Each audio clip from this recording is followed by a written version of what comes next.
Calyrex, Shadow Rider and Zamazenta took first and second in the Bologna special event. Let's talk about it.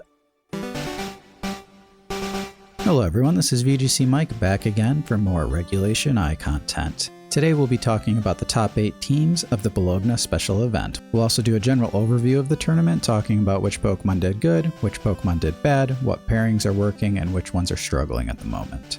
So, this is the top 8 team overall. We're going to take a more in-depth look at these guys in a couple minutes, but for now, let's take a look at what Pokemon were brought to the event. These are the top 4 restricted duos. For day 1, we had Calyrex, Shadow Rider and Zamazenta as the number 1 duo, Calyrex and Miraidon as the second most popular, only slightly behind them, Miraidon and Lunala in 3rd place, Calyrex, Shadow Rider and Koraidon in 4th place, but noticeably further behind. Going to day 2, we have some pretty big changes. Calyrex, Shadow Rider and Zamazenta are still the first most popular team from day 1 to day 2. And they did jump up considerably percentage-wise, so we went from 15.8 to 26%. Lunala and Miraidon had a pretty big jump as well. This wasn't super surprising, because in the past, we have seen Lunala and Miraidon. The first really big regional that happened, they were really successful because they do typically have a good matchup into Calyrex, Shadow Rider and Zamazenta. And then we see Calyrex, Shadow Rider and Koraidon jump up to 3rd place. They also have a generous increase from 7.6% to 12.5% representation from day 1 to day 2. And then Calyrex, Ice Rider, and Miraidon did pretty badly, I would say. I think people have adjusted to the Leech Seed setup. Not that that's bad by any means, but I think this was really good when people weren't expecting it to be played in best of 3. We saw this do really well in the Global Challenge, but I think most people basically wrote that Leech Seed set off as kind of like a best of 1 trick tactic. But turned out it was very good in best of 3 as well. But now people are prepared for it, so people should be, aware of how to play around it a little bit better. Obviously, it's going to be easier to win games with a good team if people aren't playing optimally, and when you don't know how the team is played, you're less likely to play optimally. Now moving on from the restricted duos to the individual restricted Pokemon, we have Miraidon in 1st, Calyrex Shadow in 2nd, Zamazenta 3rd, Lunala 4th, and then Calyrex Ice, Kyogre, Koraidon, and Terrapagos following behind them. Moving on to day 2, we have Calyrex, Shadow Rider, and Miraidon kind of flipping places, which is means Calyrex, Shadow Rider was doing really well. Obviously, the top 8 had a lot of Calyrex, Shadow, and Zamazenta representation, so not surprising to see both of those Pokemon bopping up from 32.5 and 23.2 to 45.8 and 30.2 respectively. Miraidon does fall down a little bit, but not doing terribly. I mean, it was at 43.3%. We have seen Pokemon that are doing really well come in with a high percentage and go to day 2 with a higher percentage, so that's not impossible. But the fact that Miraidon was at such a high percentage and only fell down about 6 percentages does say that it's, it's still really strong. It still had representation in the top 8, and still it was a big part of the field in day 2. Lunala still in 4th place, 21.3 to 22.9, so it didn't overperform necessarily or anything like that. It did, it maintained basically the same representation from day 1 to day 2. And then we have Koraidon performing a little bit better, but placement-wise, moving up the ranks a little bit. And then Calyrex, as we talked about with the restricted duos, not doing nearly as hot. Kyogre also kind of falling down. Probably people, kind of expecting this duo and these guys from the last tournament, and again, kind of the same scenario I was talking about before, that people are prepared. People saw the team, they know what to do. That doesn't mean that it's bad. It just means that it's going to be harder to win with it because people know the lines a little bit better. And then, as always, Terrapagos is still here, going from 7.6% to 9.4%, which is percentage-wise, 2 percentages. It doesn't sound like a lot, but if you go up 2% and you were starting at 7%, that's kind of like a 20-30% increase, so kind of significant.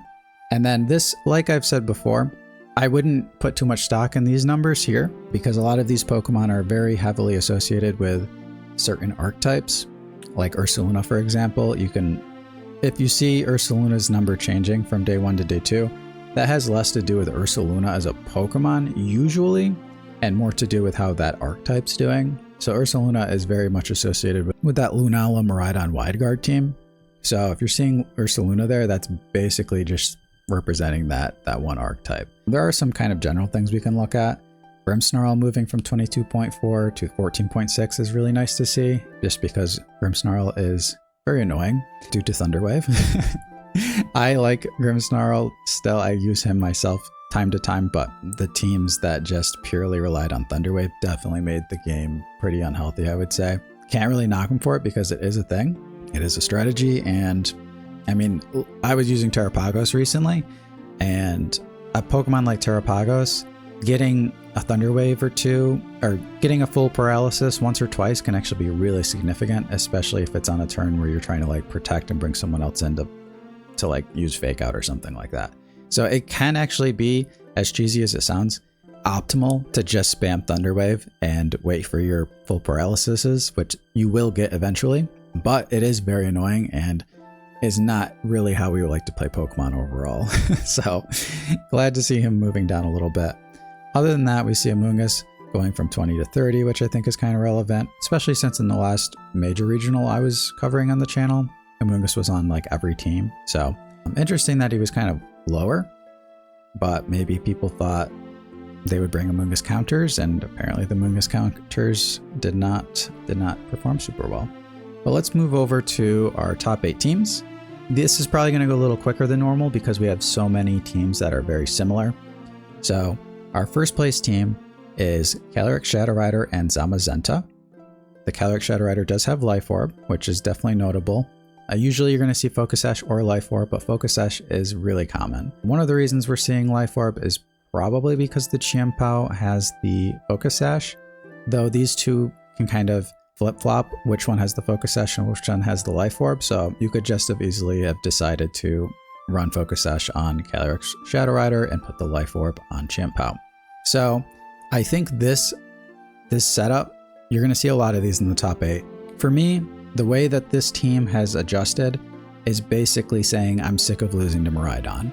So you're going to see a lot of these top 8 teams that have either Amoonguss, Raging Bolt, or Rillaboom, or a combination of all three. Because all three of those Pokemon make Miraidon either have to make a very solid decision if you're locking in the Draco Meteor or not. If it has the Rillaboom variant, then obviously that's going to make Miraidon have a much harder time. Zamazenta is an important part of this team, and the fact that Miraidon can just slam Zamazenta if it doesn't Terra, or if it Terras, just depending on, having to know what type it's going to lock into, makes it very difficult. But now that you have so many options as far as these other Pokemon that are really good into Miraidon, I think that this team is going to be very annoying. And clearly it's doing really well because there's a lot of representation in the top 8 and then the tournament overall, right? So I would say my interpretation of what's going on with the meta right now is that Cali, Shadow, and Zamazenta teams were kind of built in a very just kind of good stuff way. Right now, we still have that. All of these Pokemon are very good, but the 6 Pokemon that are being selected now are very heavily respecting Miraidon. And we did see that Miraidon has the ability to take over this meta if you don't respect it. So in the same way that Cali, Shadow, and Zamazenta have had problems in the past with people over-respecting it, Miraidon, I think, is going through the same thing right now. So it will be interesting to see how the rest of this meta plays out, because it looks like teams are either going to really heavily respect one or the other, and it's kind of hard to cover for both. Not impossible, but it looks like that's how it's going. Like either this team is popping up in high numbers or the Miraidon teams are popping up in high numbers. So let's take a look at the second place team. As we can see here, we have that kind of dynamic I was talking about earlier, where the Calyrex can take the Focus Sash, Chimpao can take the Life Orb. Just depends on which one you're more comfortable with, and a little bit, maybe to do with which Pokemon you're selecting as your 5th or 6th partner. This team does have a Rillaboom instead of the Incineroar. Incineroar definitely helps you against the mirror match because it just threatens Calyrex Shadow Rider for huge damage. Rillaboom, better into the Miraidon teams. So that doesn't mean that Incineroar was the game changer necessarily, but the teams are otherwise basically the same. You switch the items on the Chimpao and Calyrex, you switch out Rillaboom for Incineroar, and we have essentially the same team. Different Terras on Amoonguss. One has Pollen Puff, one has Sludge Bomb, but other than that, they are the same teams, essentially. Chien-Pao has Taunt. They both have Taunt. Okay. Taunt's really strong right now. There's a lot of Pokemon that can run away with the game. Obviously, taunting Wide Guard is good. Taunting Amoonguss is very good. And taunting Trick Room users is very good. Taunting those Calyrex that want to spam Leech Seed, very good. This could be part of the reason why that team got shut down altogether, is because people are slapping Taunt on the team, which is probably very necessary. Moving on to the third place team, we have our first Lunala Miraidon team. This one is interesting because it does have the Rillaboom, but makes sense because the Lunala is a Calm Mind variant. So Lunala, Rillaboom, Incineroar, very strong and can play similarly to the way that Terrapagos plays, but usually you do end up bringing that Miraidon just because he's so strong, and the combination of Snarl plus Calm Mind basically makes special attackers absolutely null and void as long as they don't have a very specific way to play around that. And then you have, fake out cycling in general with Rillaboom using U-Turn, Incineroar using Parting Shot. You can use Grimmsnarl if screens look like the way to go. The fake out duo can be a lot worse if the team has something like a Ferrograph on it, so it does make sense to add something like screens as an option as well.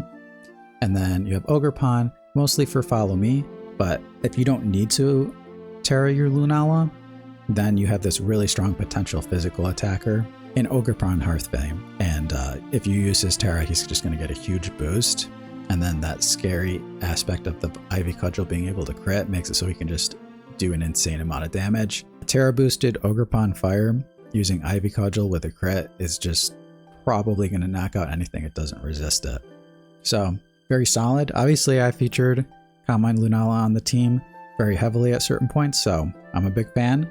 Very cool to see it doing well. All right, and our fourth place team is another Calyrex, Shadow, and Zamazenta team. This one does have Life Orb on the Cali Shadow as well, and this one does not feature Chien-Pao. Instead, we have Clefairy, and the Amoonguss is also missing. So they went with double fake out cycling, and Clefairy as a redirection user rather than a Chien-Pao or an Amoonguss. I guess you could say that Clefairy and Amoonguss have some similarities because they can both redirect, but obviously you don't have any Spore. This one's probably indexing more so on just like setting up the nasty plots with the Calyrex and sweeping. Sometimes Friend Guard from Clefairy, depending on how the Calyrex is built, can be really devastating. Just really hard to knock it out, and it's hard to figure out those calcs sometimes. But other than that, basically the same team as the first and second. Obviously there's little differences, but this is the same archetype, right? So let's check out the next team. And we've got another Calyrex, Shadow, and Zamazenta. This one is a bit different. We have a lot of the same pieces as some of the other teams, but this one's probably got the most unique take so far. We have Ogerpon Heartflame as a redirection user. We have Raging Bolt, that's probably the most common similarity, but it does have the booster energy instead of the magnet. And then we have Chien-Pao once again with Taunt. And then we have a Whimsicott. This is a slightly new adaptation, the Fake Tears Whimsicott.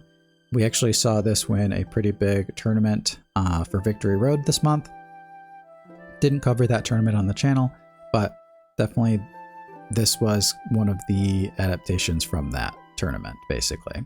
The Whimsicott with Fake Tears. It just makes it so your Calyrex can hit crazy hard, and you don't necessarily need to protect the Calyrex and set up a nasty plot or anything, because Fake Tears kind of gives you that nasty plot boost, but it's just that one single turn on that one single Pokemon. This also does really well into some of those Calyrex Ice teams that weren't running Clear Amulet anymore, because you can just Fake Tears the Calyrex, hit them really, really hard.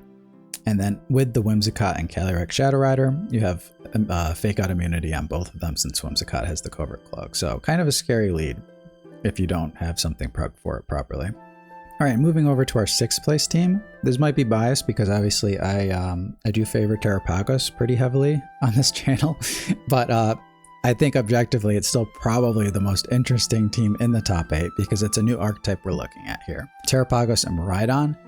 Terrapagos holding the Electric Seed. So In the same way that some of these Lunala teams are kind of playing more like how Setup Terrapagos is playing, Terrapagos is kind of taking some inspiration from the Lunala teams that were using Electric Seed. Terrapagos gets the Electric Seed boost, gives it a boost on its defense, and then you have Calm Mind to make it very bulky on its special defense side. Now, there are a couple trade-offs to this, and they're pretty significant. The biggest one being you don't have leftovers, so Terrapagos cannot heal by itself anymore. You also don't have Rillaboom on the team because you're using Miraidon. You could hypothetically run both, but they don't. So how do you heal your Terrapagos? This team has a Sinistcha, which does have a lot of synergy because Miraidon, let's say you use the core 4 of Terrapagos, Miraidon, Incineroar, and Sinistcha. You now have 2 pivoters in Miraidon and Incineroar using either Parting Shot or Volt Switch, and you can get the Sinistcha in and out nonstop. Sinistcha also has the Focus Sash and can reset its Focus Sash with Strength Sap. Well, I shouldn't say reset the Focus Sash, but if it takes some chip damage, it can heal it back to full HP using the Strength Sap. That is kind of the main team, and the Iron Valiant and the Iron Treads are there more so for certain matchups. But the Miraidon has Snarl, the Incineroar has Intimidate, and the Sinistcha has Strength Sap. So this team has so much damage reduction potential that it can just make the Terrapagos essentially unkillable, and the Sinistcha is there as kind of the replacement for the leftovers and the grassy terrain missing, and is there to kind of heal up that Terrapagos. It is going to be really hard to damage it, especially with this new defense boost that it's looking at. And the Sinistcha can also Rage Powder away its fighting weakness, which can make it also really scary for the Terrapagos to deal with. But this team does have obviously a very big weakness to random critical hits. We actually saw the main game played on in the top 8 where this team did lose. The player lost to a critical hit. And it would have been kind of interesting to see how the game played out from there, because they did obviously lose the second game. There was something weird that happened on stream where it looked like there's a disconnection or something. So that was really unfortunate and probably affected their mental state, because you start a game, you see their lead, and then you go into the next game, and that's pretty awkward, but it is what it is. It does happen. But yeah, it looks really good. Obviously, like I said, if you get crit, you're probably in big trouble. Not that Miraidon and Iron Treads and these types of Pokemon can't deal pretty big damage themselves, but this team looks like it's very heavily about setting up this Terrapagos for success, as they usually are. Then our 7th place team, we have another Calyrex, Shadow, and Zamazenta team. This one basically is switching out that redirection user in the Clefairy or the Amoonguss for an Ogerpon Heartflame, and we're also going with double Fake Out over the Chiempao. This Incineroar also has Helping Hand, which is notable, and we've seen this do well in the past as well. Took 2nd place in one of the recent regionals. But other than that, nothing too major as an adaptation. And then our 8th place team is another Lunala with Calm Mind, double Fake Out support, and a Choice Scarf Miraidon. The Volcarona and the Urshifu are kind of cool to see on this type of team. Makes sense because the Volcarona has Tailwind, and Urshifu can be really strong inside of Tailwind. And Urshifu does have strong synergy with double Fake Out as well, because you can't avoid the Fake Out. Or if you try to avoid the Fake Out, then the Urshifu can get a free attack off on you. And then Volcarona there, it's just an amazing utility Pokemon. It can either redirect, it can set Tailwind, it can burn. It can also lower special attack with one of its bug moves. Volcarona's in closed team sheet pretty scary because you never know if it's going to be a Quiver Dance set or a utility set. But even if it is just a utility set, you never know how many utility moves they're going to run. And then to top it off, the Fiery Dance, if they happen to get the boost on that, then it's potentially a sweeper Pokemon after that. So very good Pokemon. Not surprised to see it do well. Overall, pretty interesting. I did also take a quick snapshot, because sometimes we're missing a little bit of information on what types of teams were just barely missing out on that top cut. So we see a Lunala Miraidon team doing good in 9th, another Cali Shadow and Zamazenta team in 10th and 11th. We had a very similar team to the Terrapagos Miraidon team that was in 6th place, also placed in 12th. They had an Urshifu on their team rather than the Iron Valiant. very close to hitting 2 of these in the top 8, which is pretty interesting. And then in 13th, we have Miraidon Calyrex Shadow. 14th, we have Miraidon Lunala, which is this is an archetype that I was very fond of, and this is actually really similar. This has been a team kind of running around for a while, but it's really similar to the one that I featured on the channel very heavily at the beginning of Regulation I. They are using Flutter Mane instead of Brute Bonnet, and there's a couple other differences like running Moonblast instead of Dazzling Gleam, but very cool to see that doing well. We have Miraidon Zamazenta. This is a team that's been running around essentially since the beginning of the format. Pretty consistent, seems like. And then 16th, we have a Lunala Miraidon team once again with the Ursaluna. Very cool. I would say this is probably the least interesting that the format has been so far. It's never great to see a single team kind of just take over, and that is what has currently happened with the Calyrex Shadow and Zamazenta teams. Now that they are respecting Miraidon pretty heavily, it looks like they are the team to beat for sure. Miraidon did have a very strong moment, but it's going to have to adapt heavily, it looks like, to have another moment.